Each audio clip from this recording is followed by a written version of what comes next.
de la casa, si no eres de la familia, esto no va para ti. Quédate con algunas cosas que seguro que aprenderás, pero esto es para los que somos de la iglesia y queremos ser generosos con lo que el Señor nos da. Ser como Jesús es nuestro lema. Creemos que ser como Jesús lo solucionaría todo. Y este año hemos dicho de ser como Jesús amando a la iglesia. En un año en el que parte nos vimos muy separados, pensamos que la mejor forma de asemejarnos a Jesús este año era ahondando en ese amor por la iglesia. Y centrándonos en hoy, sacrificándonos. ¿Cómo? Ofrendando. Eso es lo que nos toca hoy. Pero muchas veces los recursos que tenemos los utilizamos un poquito como este hombre. Dice, cariño, te amo mucho, muchísimo, pero no te compres nada. Y solo come pasta y arroz, que es lo más barato, y ropa, la que te da tu hermana. Pero como sé que me quieres tanto, me voy a comprar ropa muy cara y me voy a comer al bulli porque sé que lo disfrutas. Esto es una parodia de cómo generalmente usamos los recursos de Dios que nos da para nosotros, para las demás y para su iglesia. Hemos recibido todo de Dios y solemos ser muchísimo más generosos con nosotros que con los demás incluyendo su iglesia. Compartimos lo mínimo y retenemos lo máximo. Y esto, si nuestro empeño es parecernos a Jesús, pues no es exactamente lo mismo.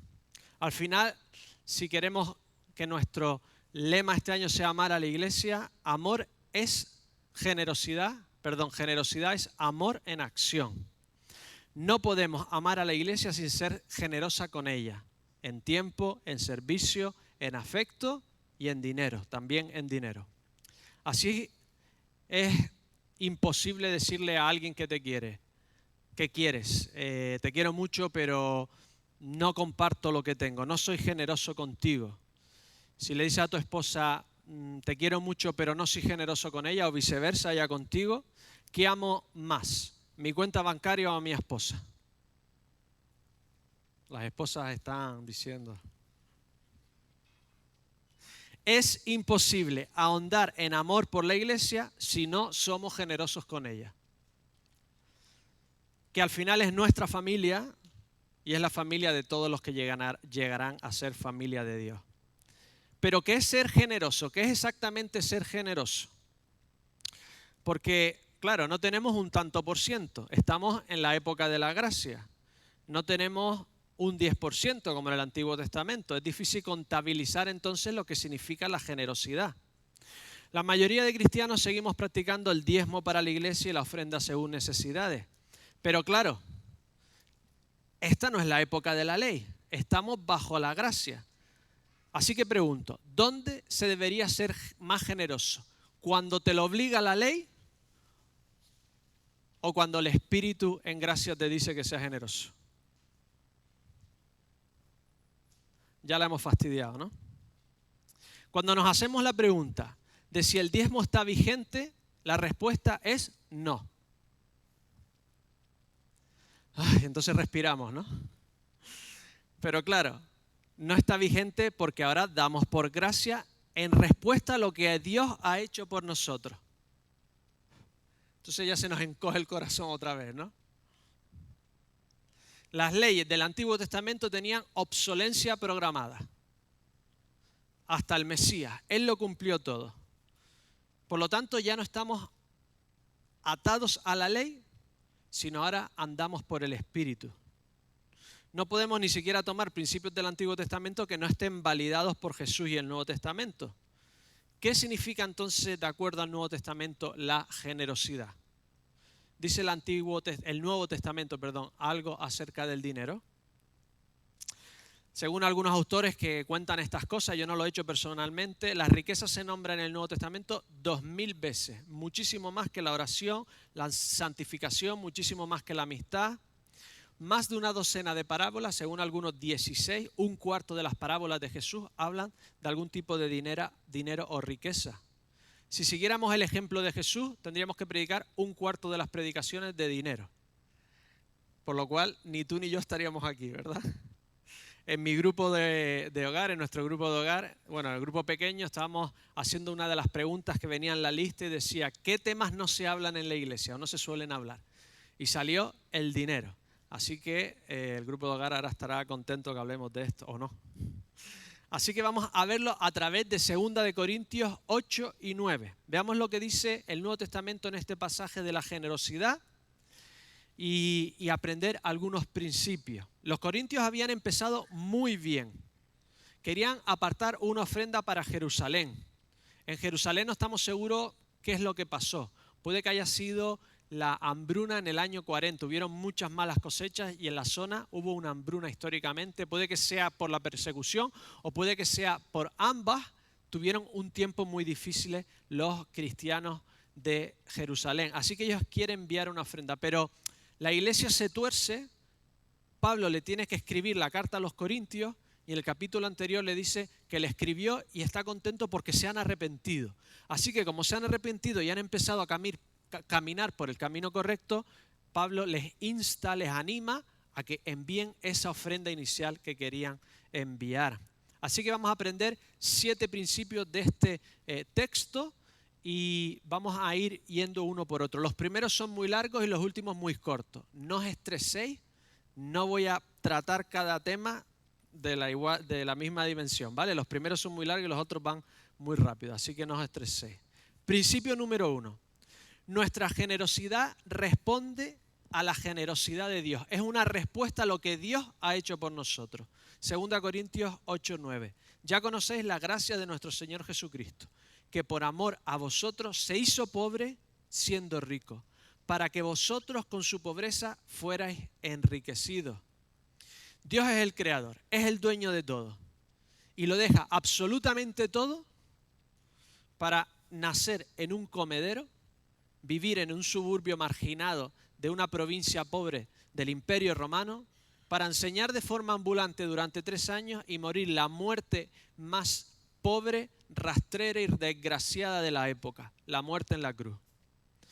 Su generosidad fue tal que no hay símiles humanos. Podemos pensar en Bezos vendiéndolo todo yéndose a Sudán o en Bill Gates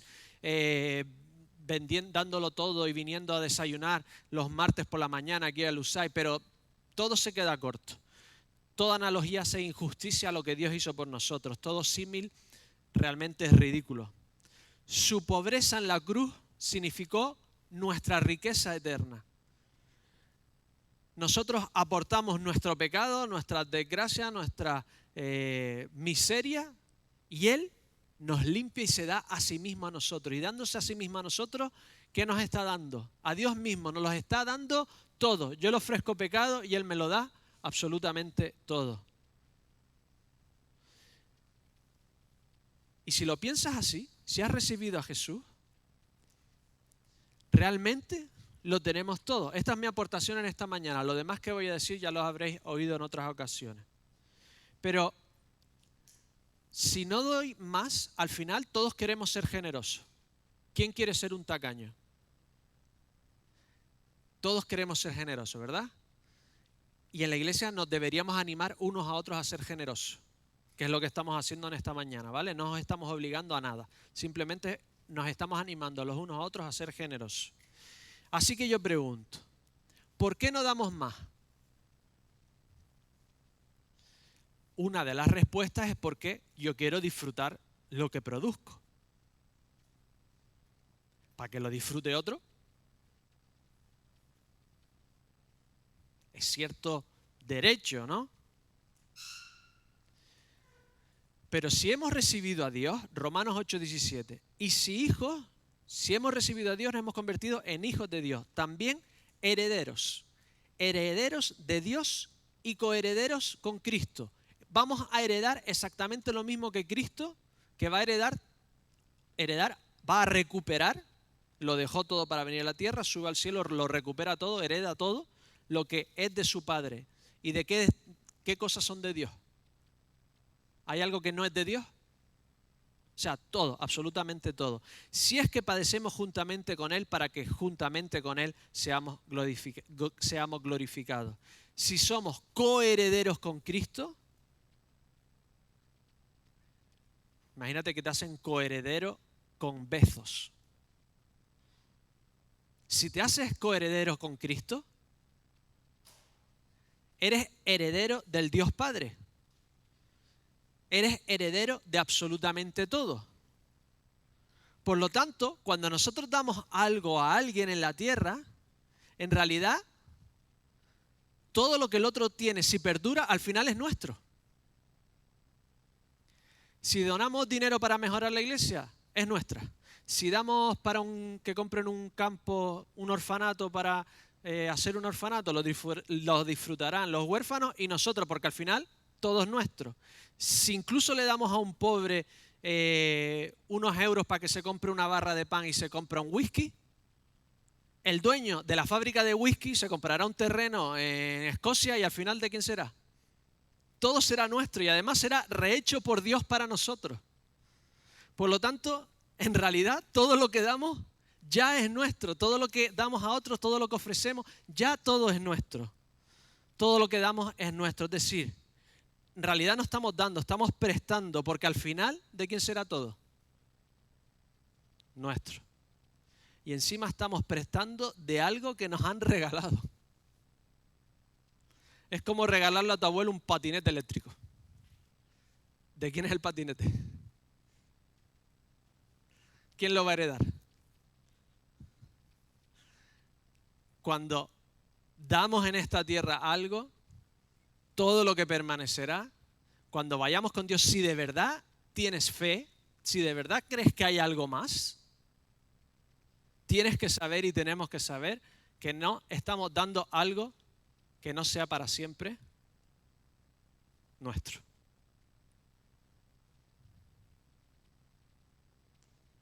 ¿Estoy fomentando el dar siendo egoísta? Sí y no.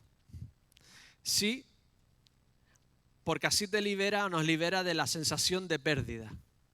Pero no, porque me he dado cuenta que esta realidad nos libera para dar y ser generosos libremente porque somos absolutamente trillonarios. Estamos en la mano de Dios y todo será rehecho para nosotros. Gloria a Dios. Amén. Así que, ¿qué tenemos que hacer? ¿Qué nos pide Dios que hagamos con lo que nos presta aquí? Lo único que hace Dios aquí es darnos algo para que lo administremos temporalmente, para ver cómo lo utilizamos, para ver que nos puede encargar en la eternidad de todo lo que es suyo. ¿Me entendéis? El dinero que tenemos aquí es Monopoly. ¿Tú crees que cuando, como dice Addison Leach, cuando esta tierra que está dando vuelta en el espacio abra la escotilla como si fuese una nave espacial, abra la escotilla y te eche, nos va a echar a todos, ¿tú te vas a llevar algo? Dice él, ¿crees que cuando la tierra da vuelta flotando en el espacio, abra la escotilla y te expulsa al vacío, te llevarás tu dinero de juguete, tus casas y tu moto? Dice, o te recogen las manos de Cristo o no hay donde caer. ¿Qué es lo que está haciendo Dios? Leámoslo en Lucas 16, 9 al 12. Yo os digo, ganad amigos por medio de las riquezas injustas, para que cuando éstas falten os reciban en las moradas eternas. El que es fiel en lo muy poco, también en lo más es fiel. Y el que en lo muy poco es injusto, también en lo más es injusto. Si en las riquezas injustas fuisteis fieles, ¿quién os confiará lo verdadero? Y si en lo ajeno fuisteis fieles, ¿quién os dará lo que es vuestro? Lo entendemos, temporalmente en esta tierra, el dinero que producimos en un mundo corrupto está manchado. En el fondo sabemos que unos países explotan a otros, unas compañías a otros, unos empresarios a otros, unos trabajadores a otros. En el fondo sabemos que está todo un poco manchado. Le llama Dios Jesús riquezas injustas. Así que te dice, quémalo, utilízalo para ganar almas, para ganar amigos tuyos y amigos de Jesucristo. Utiliza esta cosa que en el fondo sabemos que está manchada porque vivimos en un mundo corrupto para ganar amigos para Cristo. Invita a gente a comer, apadrina de niños, paga las actividades de esta iglesia que llegan a cientos. Por lo tanto, en nuestra vida simplemente es un test. De acuerdo a lo que hagas en este test, Dios te dará la responsabilidad de administrar lo que es verdaderamente tuyo por la eternidad. Es simplemente un test, es simplemente una prueba, es simplemente una forma de ver lo que se te puede encargar en el más allá de todo lo que es de Dios, de todo lo que existirá, de todo lo espiritual y todo lo físico. Mateo 6:19. No os hagáis tesoros en la tierra donde la polilla y el moho destruyen y donde ladrones entran y hurtan, sino haceos tesoros en el cielo donde ni la polilla ni el moho destruyen y donde ladrones no entran ni hurtan, porque donde esté vuestro tesoro, allí estará también vuestro corazón. Habéis oído que los cristianos no nos hacemos tesoros, ¿verdad? No hacemos riqueza. Pero no es lo que dice. El texto dice que te hagas tesoro. Lo que te dice Jesús que te lo hagas en el cielo, no aquí. ¿Cómo se invierte en este plan de pensiones eterno? Utilizando nuestras riquezas terrenales, nuestro dinero, para que el evangelio llegue a muchos y muchos se conviertan en amigos de Cristo y nuestro. Ese es el gran plan de jubilación. 2. Es un signo de madurez. Ser generoso es un signo de madurez. 2 Corintios 8:2. Porque en las grandes tribulaciones con las que han sido probadas, la abundancia de su gozo y su profunda pobreza abundaron en riquezas de su generosidad. Es decir, los corintios son oprimidos, son perseguidos, les crea mucha pobreza. Según los textos de la época, cuando se perseguían a los cristianos, se le hacían embargos, cárcel, tortura, pérdida de propiedades, de privilegios, permisos de mercadería, dejaban de poder vender sus productos, lo que les produce hambre, reciben opresión. Ellos se llenan de gozo porque lo están haciendo por Cristo y se vuelven súper generosos. Es decir, un proceso en el que ellos van madurando y de la madurez sacan esta generosidad. Santiago dice, de la prueba produce paciencia y paciencia perfección y la generosidad es una muestra de irnos perfeccionando en Cristo. ¿Quién disfrutará más estas Navidades? ¿Los abuelos o los nietos? Abuelos, ¿quién disfruta más? Los abuelos, seguro. ¿Por qué? ¿Quién disfruta más dando? Los abuelos. ¿El niño disfruta dando? No me lo toques, vamos, me das el carrico, me das lo que me des y no me lo toques, ¿no? ¿Quién es el que disfruta dando? ¿Por qué? Porque es maduro, porque es una persona sabia que disfruta dando. Hechos 20:35. En todos he enseñado que trabajando así se debe ayudar a los necesitados y a recordar las palabras del Señor Jesús que dijo, más bienaventurado es dar que recibir. La perseverancia en la vida cristiana te hace generoso. El cristiano es, sin lugar a dudas, alguien generoso.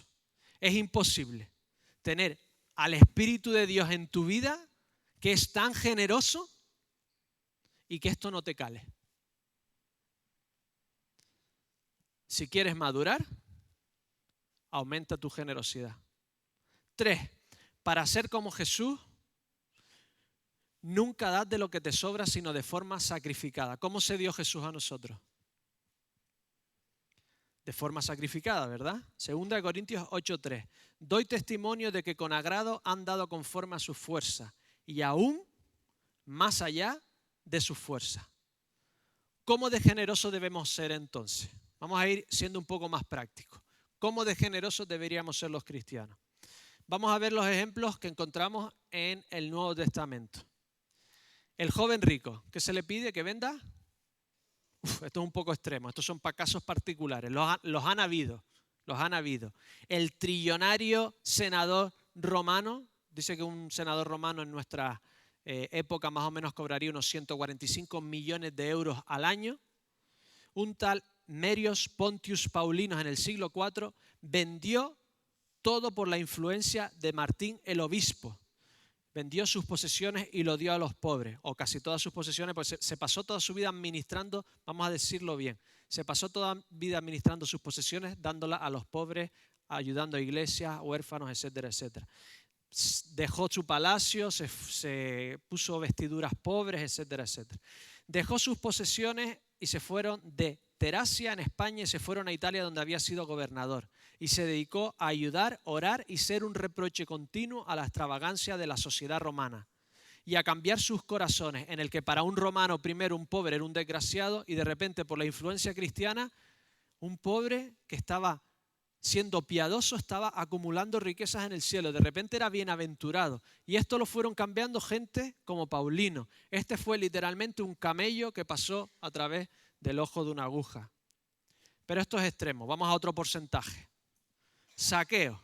Era rico. ¿Cuánto dio? Lucas 19.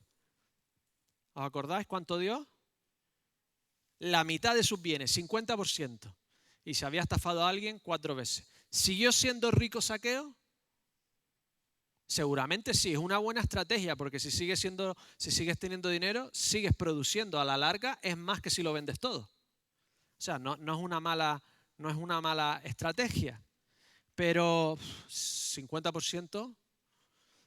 Vamos a otra. La viuda, Marcos 12, la viuda.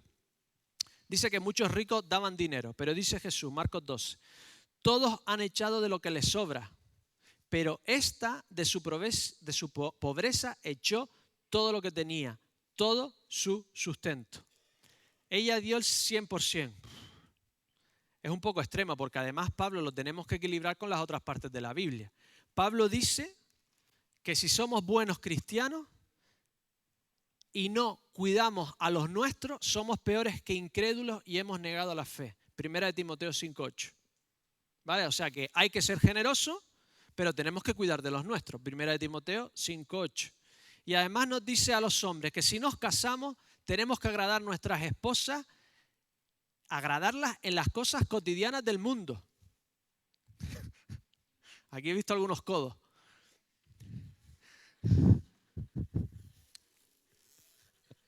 Y además he visto que las he visto y han hecho... Era muy cara, no la puedo comprar. Muy bien. Entonces, por un lado tenemos que ser generosos, pero por otro tenemos que tener bien a nuestra familia. Tenemos que agradarlos, ¿vale? ¿Con qué principio nos quedamos? Porque no encuentro muchos más ejemplos de dar riquezas en el Nuevo Testamento. Me voy a quedar con el principio de la viuda, de no dar de lo que te sobra, sino dar de forma sacrificada. No dar de lo que te sobra, no dar una limosna. No dar a final de mes. ¿Por qué? ¿Qué pasa a final de mes? ¿A quién le sobra mucho a final de mes? Que quiero ser su amigo. Levante la mano. Que me invite después a comer. Primera de Corintios 6, del 1 al 2. En cuanto a la ofrenda para los santos, haced vosotros también de la manera que ordené en las iglesias de Galacia. Cada primer día de la semana, cada uno de vosotros ponga aparte algo, según haya prosperado, guardándolo para que cuando yo llegue no se recoja entonces ofrenda. Algunos dicen que esto es de lo que les sobra de la semana. Pero, ¿cuándo ha sobrado algo? Los romanos, porque creían que se pagaba cada día, entonces al principio de la semana habías cobrado, entonces solo guardabas al final. Pero en realidad Pablo no está diciendo esto. Los romanos cobraban igual que nosotros. Habrían agricultores que cobraban cada día. Los profesores, 50 denarios por alumno a final de mes. Los abogados, 1000 denarios por caso. Estamos hablando de cosas del siglo III, o sea que en el siglo I en Cristo la inflación sería menor, o sea, sabéis que siempre se va cobrando más y las cosas cobran más. O sea que en el siglo I los denarios valían más. Ahora estamos en el siglo III, pero nos da una idea de cómo iban las cosas en el Imperio Romano. Los abogados, 1000 denarios por casa. Los mineros, por meses o varios meses. Encontramos un contrato con un minero de 176 días, 70 denarios y 10 por el trabajo de su hijo. Para que os hagáis una idea, en el siglo III, un día de trabajo te compraba 3 kilos de cerdo o 3 litros de vino. 2 días de trabajo te compraban unos zapatos y un mes una camisa, pero no de Primark, ¿vale? Una camisa que la utilizabas todo el año. Es decir, eran más pobres que nosotros, pero no eran tan pobres como nosotros pensamos. Así que lo que está diciendo Pablo aquí es, cobres como cobres, llegas el primer día de la semana a la iglesia, que es cuando nos reunimos después de trabajar, no tenían días libres, ¿vale? Un emperador romano puso cada 230 días de trabajo 2 días libres, pero lo normal es trabajar todos los días del año, todo el año, ¿vale? Entonces, llegabas el primer día de la semana a la iglesia, Y de lo que no habías gastado, de tu primicia, de lo que no habías gastado, apartabas una parte para la iglesia y otra parte para las ofrendas. Este es el sistema que Pablo está instaurando. Creo que Pablo está instaurando aquí un tipo de primicia. El primer día de la semana, del dinero que no hayas gastado, de lo que tienes que dar sacrificadamente para Dios. ¿Por qué dar de las primicias? Lo que decía, al final nunca sobra nada. ¿Por qué dar de las primicias? ¿Cuántas cosas te compras que al final te has dado cuenta que no necesitabas? ¿Cuántas camisas te pones una vez al año? ¿Cuántas cosas te compras que te has dado cuenta que en realidad no deberías haber comprado eso tan caro, sino algo un poquito menor? Nos pasa a todos, ¿no? Sí, ¿no? Más o menos. Si das al principio del mes, tienes menos para hacer estas compras tontas. Práctico. 2.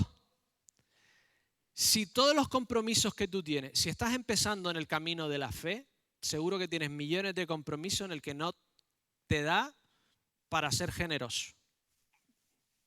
Pero si llevas muchos años en esto, vamos orientando nuestras vidas cada vez más a ser más generosos, ¿vale? Entonces, si estás empezando, olvídate de esto. Pero si ya llevas tiempo, si tú piensas en todos los compromisos que tú tienes, todos los pagos que tú tienes y todas las cosas que tú haces, y eso no te permite ser generoso, ¿qué tienes que hacer? Reducir en compromiso. Porque todos tenemos que ser generosos. Así que encontré Gia Good, que se mojó en cuanto es ser generoso. Y dice, en Occidente, porque cada país es diferente. Dice casos prácticos en el que para él es lo mínimo de una persona generosa, ¿vale? Os doy algunos casos prácticos. Podéis sacar el móvil para hacer las cuentas, ¿vale? Todos tenéis la calculadora. Desde que tenéis calculadora ya no os acordáis de la tabla de multiplicar, así que la podéis sacar. Me pasa eso exactamente a mí. Dice él, haz las cuentas. Si empleamos más en el club de tenis o de golf, más que en ofrendar, probablemente no estemos siendo lo suficientemente generosos. ¿Se entiende? Si el móvil que tienes cuesta más de lo que ofrendas en un año, seguramente estás siendo demasiado generoso contigo mismo. Cómprate uno más barato. Siempre me preguntas, cosas prácticas, cosas prácticas. ¿Seguimos? ¿Seguimos? Si nos gastamos más en vacaciones de lo que hemos ofrendado en un año, puede que nos tengamos que quedar más en casa. Si me he gastado más en mi coche que lo que he ofrendado en 10 años, deberíamos tener un coche más barato. Está uno ahí cavilando. Si voy a pagar por mi casa, no una que has heredado, si estoy pagando por mi casa o voy a pagar por la casa que he comprado, más de lo que yo ofrendaré en toda mi vida de ofrenda, seguramente te tendrías que haber comprado una casa más barata. Están diciendo no tengo casa. ¿Me entiendes? Si mis lujos, entretenimientos y comodidad, superan con creces lo que doy a Dios y a los demás, seguramente la balanza la tenemos mal. Seguramente tus tesoros o mis tesoros son más terrenales que celestiales. Y la juventud no tiene que meterse en nada de esto porque ellos no trabajan. Vosotros estáis exentos. Menos Jesús, que sí trabaja. El chino sí trabaja, así que... No estáis exentos. De todo lo que tenéis, de todo lo que pedís, podéis pedir también para otros.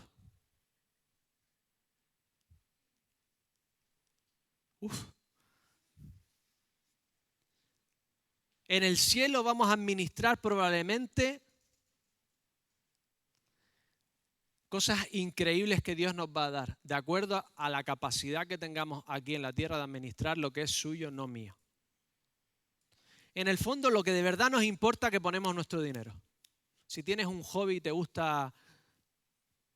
Fuimos a un sitio y nos enseñó que tenía un hobby del vino, lo que se había gastado allí en máquinas para hacer vino.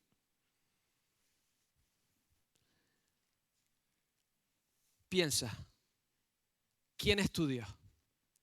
¿Dónde debería estar tu generosidad? 4, y vamos rápido.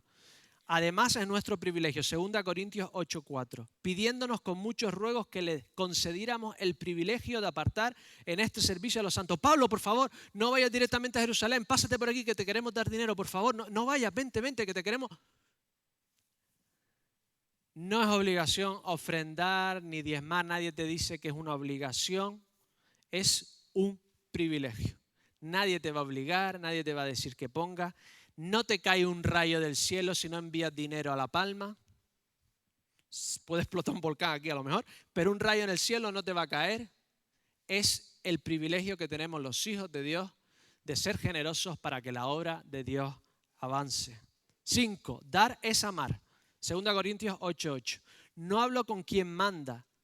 No hablo como quien manda. Estoy hoy leyendo. No hablo como quien manda, sino para poner a prueba por medio de la diligencia de otros también la sinceridad de vuestro amor. ¿En quién gastamos más dinero? En quien más amamos. Ponemos a quien más nos importa. Si decimos que amamos a la iglesia, a Dios, y no somos generosos, solo de boquilla. No queda otra. 6. Dar es justicia. 2 Corintios 9, del 9 al 10. Como está escrito, repartió, dio a los pobres, su justicia permanece para siempre. Y el que da semilla al que siembra y pan al que come, proveerá y multiplicará vuestra sementera y aumentará los frutos de vuestra justicia. En el Antiguo Testamento hay unas promesas que si tú eres generoso, Dios te dará a ti, abrirá los cielos. Nuevo Testamento, hay gente pobre que da y sigue siendo pobre. Ahora, dice que aumentará tu justicia, tu santidad, tu parecerte a Jesús, porque si das aquí 1, recibirás 100 en bendiciones en el cielo. Lo que se te promete en el Nuevo Testamento es todo la capacidad posterior y eterna de administrar lo que es de Dios. Porque aquí en la tierra, Dios hizo la tierra para que todos fuésemos ricos. O sea, la cantidad de producción de la tierra podría ser toda la humanidad rica, a toda la humanidad y a 100 humanidades más. Todos podríamos ser ricos. ¿Qué pasa en un mundo corrupto que una parte somos muy ricos y en otra son muy pobres? Que hay una injusticia divina. Así que dar a los demás es justicia, es lo justo, no es una limosna, es justicia divina. 7 y último. Dar, ser generoso, hace que otros adoren a Dios, aumenta la adoración a Dios. 2 Corintios 9:11. Para que seáis ricos en todo para toda generosidad, la cual produce por medio de nosotros acción de gracias a Dios. Es decir, yo doy a otro y esa persona, ¿qué hace cuando yo le digo, te lo doy en el nombre del Señor Jesucristo? ¿Qué hace? Gracias, Señor. ¿Cuántos estamos adorando a Dios? ¿1 o 2? Si nuestro propósito en la vida es adorar a Dios y que otros lo hagan, ¿qué forma más preciosa que hacerlo a través de nuestros billetes del Monopoly? Y aumentar la gloria a nuestro Dios con lo que es suyo, con lo que ni siquiera es nuestro. Porque aunque tú creas que tú te lo trabajas, si tienes la inteligencia, la salud para hacerlo, es porque Dios te lo da. Así que concluyo, Efesios 5:2. Y andad en amor, como también Cristo nos amó y se entregó a sí mismo por nosotros. Ofrenda, Él fue la ofrenda y el sacrificio a Dios en olor fragante. Nosotros ofrendamos porque Cristo se ofrendó por nosotros. Nosotros tenemos una deuda de ofrenda a Dios. Nuestra ofrenda debería ser nuestro tiempo, nuestro dinero, nuestro interés, nuestra adoración, nuestra devoción, nuestro enfoque, nuestra gloria.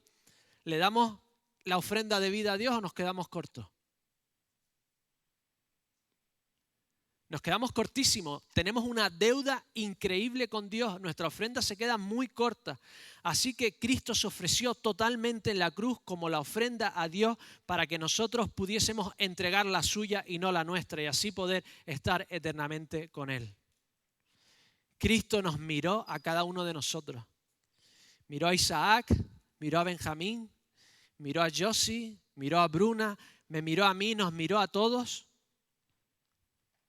Y nos vio tan valiosos como para ofrecer su vida en la cruz y darse a sí mismo para suplir nuestra falta de ofrenda. Venimos ante Él y queremos ofrendarle todo lo que somos. Amén.